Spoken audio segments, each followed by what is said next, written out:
নমস্কার বন্ধুরা, আমি মৌটুসী। আজ আপনাদের নিয়ে চলছি গুয়াহাটির নারেঙ্গি জাগিরোড সংযোগী পথে গোবর্ধন বলে একটা জায়গায়, যেখানে আছে আমার এক ভাইয়ের বাড়ি। আসামের গ্রামের প্রাকৃতিক সৌন্দর্য কেমন হয় তাই নিয়ে এসেছি এই ভিডিওতে। চলুন দেখতে থাকুন আর কমেন্ট করে অবশ্যই জানাবেন। আর চ্যানেলটাকে যদি সাবস্ক্রাইব না করে থাকেন, জলদি টুক করে সাবস্ক্রাইব করে নিন। ধন্যবাদ।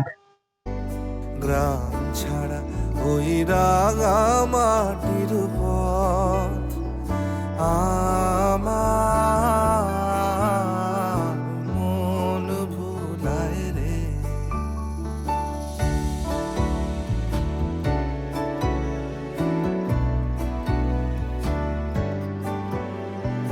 ও যে আমায় ঘরের বাহির কর